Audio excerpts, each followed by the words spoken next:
Hello guys, welcome back to my channel again. तो मैं आज क्लास 10 का कोऑर्डिनेट का बहुत इंपॉर्टेंट चैप्टर लेकर आई हूँ, कोऑर्डिनेट ज्योमेट्री, जो सबसे सिंपल भी है और बहुत इंपॉर्टेंट चैप्टर भी है। वो ये चैप्टर एक ऐसा चैप्टर है जो जिनको मैथ्स अच्छी नहीं लगती है तो ये उनका फेवरेट चैप्टर रहता है, क्योंकि इसमें स्कोरिंग बहुत ईजी होता है और समझना भी बहुत ईजी होता है। तो इसके इंपॉर्टेंट फॉर्मुलाज क्या रहेंगे? एक तो डिस्टेंस फार्मूला। डिस्टेंस फार्मूला क्या मतलब क्या होता है? Let's suppose A and B 2 points, line A complete. Okay, इसका हमको डिस्टेंस निकालना है कि ये भी कितनी लेंथ की है। तो इसकी कोऑर्डिनेट x1 y1 होंगे लेट्स सपोज, और x2 y2।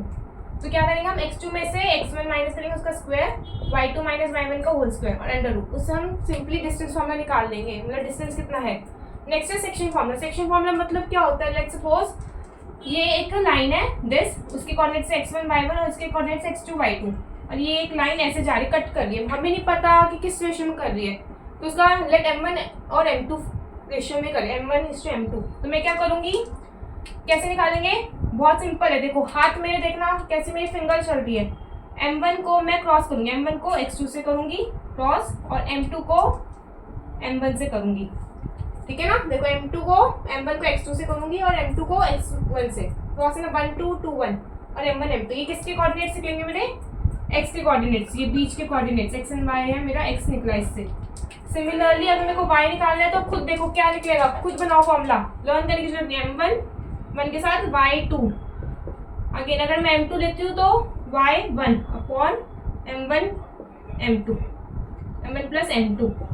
ठीक है, बीच में प्लस का sign, m1 plus m2। Okay okay, अब नेक्स्ट है ट्रायंगल फॉर्मूला। ट्रायंगल फॉर्मूला क्या है? Again half x1 y2 minus y3। इसमें देखो बहुत बड़ा सा फॉर्मूला लग रहा होगा आप लोगों को कि बड़ा अजीब सा फॉर्मूला है, कैसे करेंगे हम। तो इसके लिए क्या करना पड़ेगा हमें? देखो बहुत सिंपल है, मेरे को मेरी टीचर ने समझाया था, इजी ट्रिक। देखो पहले 1 लिखा, 1 के बाद क्या आएगा? 2 3, 1 के बाद 2 3, मतलब y2 और y3।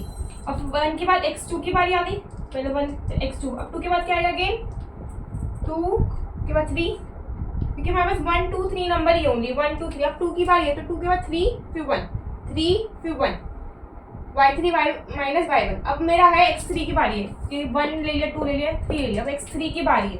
अब 3 के बाद कौन सा नंबर आएगा? कोई नंबर नहीं है, तो मतलब हम वापस स्टार्टिंग पॉइंट से आएंगे 1, तो y1, 1 के बाद 2। समझ में आया? फिर हम x1 x2 x3 ले लेंगे, फिर हम 1 2 3, 1 के बाद 2 3 आता है, फिर 2 के बाद 3 1 आता है, फिर 3 के बाद 1 2 आता है। ठीक है, अगर ट्राइंगल का एरिया हमें निकालना है, let's suppose area of triangle हमें 0 गिवन है ऑलरेडी, मतलब कि triangle points are collinear, then only triangle का एरिया 0 होएगा, क्योंकि वो कोलिनियर है, मतलब स्ट्रेट लाइन में है, then only area will be 0, क्योंकि ट्राइंगल फॉर्म कभी भी नहीं हो सकता स्ट्रेट लाइन से। That's all for the today, thank you, stay tuned.